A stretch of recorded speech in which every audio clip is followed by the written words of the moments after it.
নমস্কার, নিউজ ভ্যানগার্ডের ১ নজরে ২৫-এ আপনাদের প্রত্যেককে স্বাগত। আপনাদের সঙ্গে রয়েছে এই মুহূর্তে আমি দিয়া। চোখ রাখছি আজকের কিছু গুরুত্বপূর্ণ খবরের দিকে। পাহাড়ে ভোটের আগে সাংগঠনিক শক্তির বাড়ালো বিজেপি। শনিবার কাঞ্চনপুরের প্রত্যন্ত এলাকা দক্ষিণ তৈছামা ভিলেজে তিপ্রামথা দল ত্যাগ করে বিজেপিতে যোগ দিলেন ১৬টি পরিবারের ৪৯ জন ভোটার। তাদের হাতে দলীয় পতাকা তুলে দিয়ে স্বাগত জানান বিজেপির কাঞ্চনপুর মণ্ডলের সভাপতি বীরেন্দ্র কর।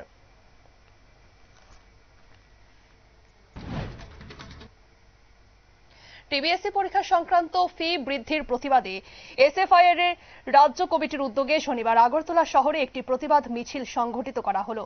ছাত্র যুব ভবনের সামনে থেকে মিছিল শুরু হয়ে প্যারাডাইস চৌমুহনীতে শেষ হয়। সেখানে একটি পথসভা করে ফি বৃদ্ধির তীব্র প্রতিবাদ করে এসএফআইআর রাজ্য নেতৃত্ব।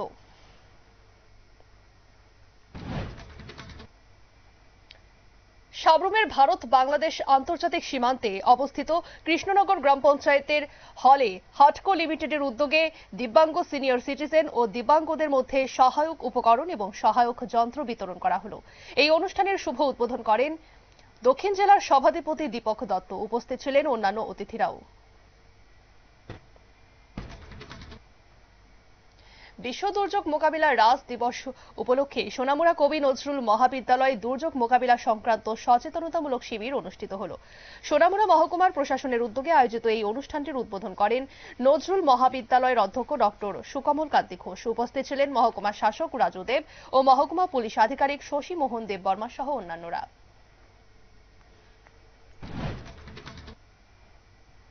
সুপ্রিম কোর্টের রায়ে আতঙ্কগ্রস্ত চাকরি হারানোর ভয়ে এলিমেন্টারি স্তরের শিক্ষকরা।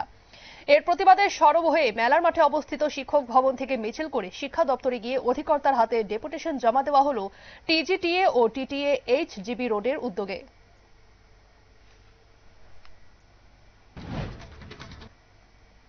অধ্যাপক ও অধ্যাপিকাদের অনুপস্থিতির কারণে রাজ্যের দ্বিতীয় প্রাচীনতম কলেজ কৈলাসহরের রামকৃষ্ণ মহাবিদ্যালয়ে গত ৩ দিন ধরে ক্লাস বন্ধ।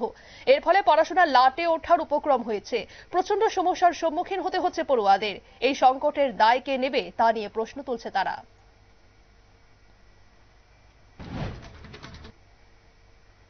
সিমনা বিধানসভার ঈশানপুর গ্রাম পঞ্চায়েতের কলঘরের মাঠে ধানি জমিতে দুর্গা মুন্ডাদের কানি জমির ৭০% বিষ ঢেলে পুড়িয়ে দিয়েছে অজ্ঞাত পরিচয়ের দুষ্কৃতীরা।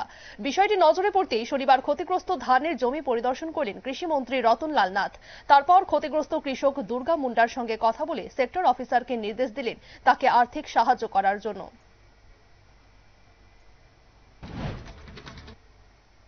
মোহনপুরের কাতলামারা পঞ্চায়েতের দুটি অঙ্গনওয়াড়ি কেন্দ্রে নতুন বেবি টয়লেট নির্মাণের অর্থ হাতিয়ে নেওয়ার অভিযোগ উঠল।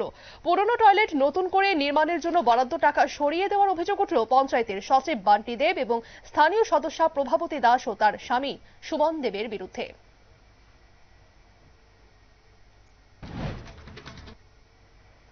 তেলিয়ামুড়া থেকে করবুক হয়ে সাবরুম পর্যন্ত জাতীয় সড়কের কাজ চলছে।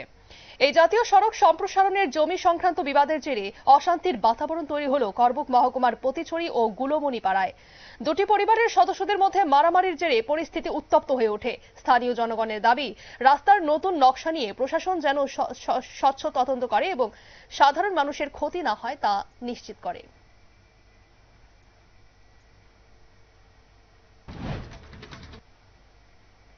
স্বাস্থ্য ও পরিবার কল্যাণ দপ্তরের উদ্যোগে সবার জন্য সাশ্রয়ী ওষুধ শীর্ষক একদিবসীয় রাজ্যভিত্তিক সেমিনার অনুষ্ঠিত হল আগরতলার প্রজ্ঞা ভবনের হল নম্বর 1-এ। সেমিনারটির উদ্বোধন করেন স্বাস্থ্য ও পরিবার কল্যাণ দপ্তরের সচিব কিরণ গিত্তে। এই সেমিনারে স্বাস্থ্য দপ্তরের বিভিন্ন শাখার উচ্চপদস্থ আধিকারিক, চিকিৎসক, ওষুধ নিয়ন্ত্রণ কর্তৃপক্ষ এবং বিভিন্ন জেলা থেকে আগত প্রতিনিধিরা উপস্থিত ছিলেন।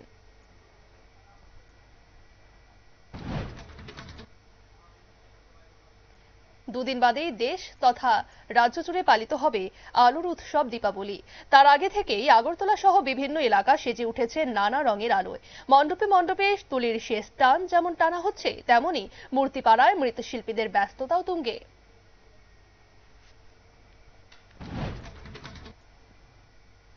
শনিবার ভোররাতে হদরাই এলাকায় অভিযান চালিয়ে প্রায় ৩৫০০ বোতল ফেনসিডিল ও ইসকফ সিরাপ বাজেয়াপ্ত করেছে পুলিশ, যার আনুমানিক বাজার মূল্য ১০ লাখ টাকারও বেশি। এই অভিযানের নেতৃত্ব দেন মহকুমা পুলিশ আধিকারিক রোহন কৃষাণ। তার সঙ্গে ছিলেন তেলিয়ামুড়া থানার ওসি জয়ন্ত কুমার দে এবং টিএসআর ষষ্ঠ বাহিনীর জওয়ানরা। বাধারঘাট রেল স্টেশনের পার্সেল কাউন্টারের সামনে থেকে পরিচয়হীন এক যুবকের মৃতদেহ উদ্ধারের ঘটনাকে কেন্দ্র করে চাঞ্চল্য ছড়ালো। মৃতদেহটি প্রায় 4 ঘন্টা ধরে ওই জায়গায় পড়ে থাকায় জিআরপির ভূমিকা নিয়ে ক্ষোভ প্রকাশ করেছেন স্থানীয়রা।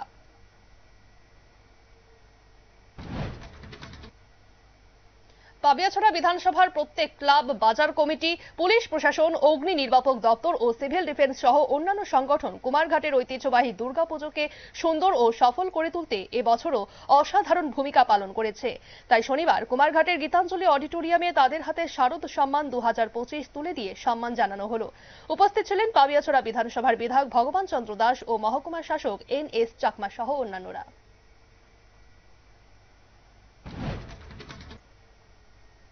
জম্মু ও কাশ্মীর এবং লাদাখের সমস্যার সমাধান খুব তাড়াতাড়ি হবে বলে শনিবার আশ্বস্ত করলেন কেন্দ্রীয় স্বরাষ্ট্রমন্ত্রী অমিত শাহ। সঠিক সময়ে এলে জম্মু ও কাশ্মীর যেমন রাজ্যের মর্যাদা ফিরে পাবে, তেমনি লাদাখের জনতার দাবি পূরণ হবে বলেও জানান তিনি। 2035 সালের মধ্যে পঞ্চম প্রজন্মের যুদ্ধ বিমানের ইঞ্জিন ভারতে তৈরি তা বিদেশ রপ্তানি করার লক্ষ্যমাত্রা নিয়েছে কেন্দ্রীয় সরকার। তার জন্য DRDO 65,000 কোটির একটি প্রকল্পে কাজ শুরু করে দিয়েছে, যা ভারতকে সমরাস্ত্র রপ্তানির ক্ষেত্রে নয়া উচ্চতায় পৌঁছে দেবে বলেই বিশেষজ্ঞদের দাবি।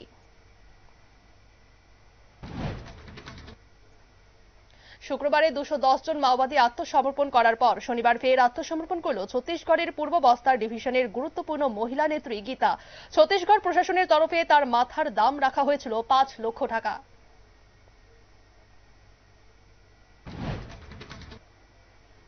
মুঘল সম্রাট ঔরঙ্গজেবের নামে নামাঙ্কিত মহারাষ্ট্রের ঔরঙ্গাবাদ শহরের নাম আগেই বদলানো হয়েছিল। এবার বদলে গেল স্টেশনের নামও। ছত্রপতি শিবাজির বড় ছেলে শিবাজি রাজে ভোসলের নামে নতুন নাম রাখা হলো ছত্রপতি সম্ভাজিনগর।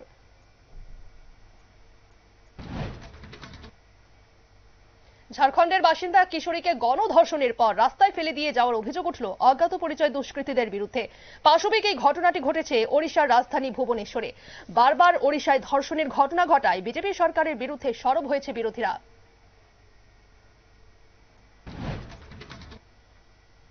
পুরো পাকিস্তানি ব্রহ্মস মিসাইলের নাগালের মধ্যে আছে বলেই ইসলামাবাদকে হুঁশিয়ারি দিলেন ভারতের প্রতিরক্ষা মন্ত্রী রাজনাথ সিং। শনিবার উত্তরপ্রদেশের লখনৌয়ে অবস্থিত ব্রহ্মস কারখানা পরিদর্শনে গিয়ে এ কথাই বলেন তিনি। অপারেশন সিঁদুরের সময় ভারত পাকিস্তানকে যে শিক্ষা দিয়েছে তা নয়াদিল্লির ক্ষমতার সামান্য ঝলক ছিল বলেও রাজনাথ সিং এর দাবি।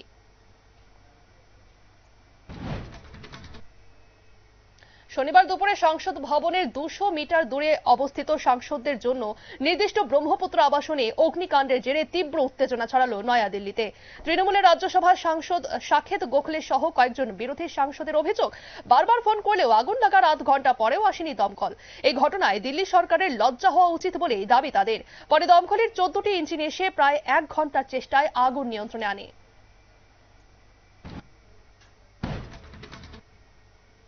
প্রবল বৃষ্টির জেরে বাতিল হয়ে গেল ক্রাইস্ট চার্চের হাগলে ওভাল স্টেডিয়ামে আয়োজিত ইংল্যান্ড ও নিউজিল্যান্ডের প্রথম টি20 ম্যাচ। পরিস্থিতি যা, তাতে সোমবার একই স্টেডিয়ামে আয়োজিত দ্বিতীয় ম্যাচও হবে কিনা তা নিয়ে সন্দেহ দেখা দিয়েছে।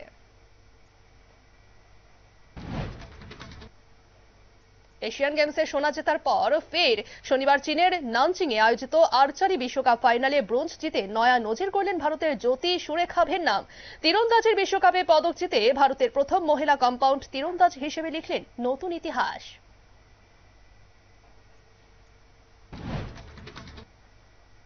ইউক্রেনের সঙ্গে রাশিয়ার যুদ্ধ থামানোর জন্য হাঙ্গেরির বুদাপেস্টে ফের বৈঠকে বসছেন মার্কিন প্রেসিডেন্ট ডোনাল্ড ট্রাম্প ও রাশিয়ার প্রেসিডেন্ট ভ্লাদিমির পুতিন।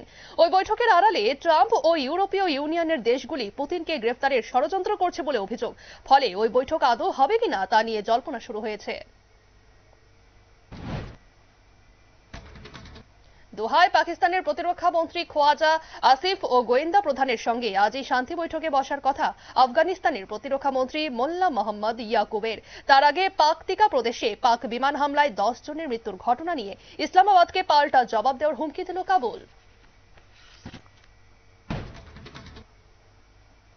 এক নজরে 25 আপাতত এই পর্যন্তই। পরবর্তী আপডেট এবং টকশো দেখার জন্য অবশ্যই নজর রাখুন নিউজ ভ্যানগার্ডের পর্দায়। নমস্কার।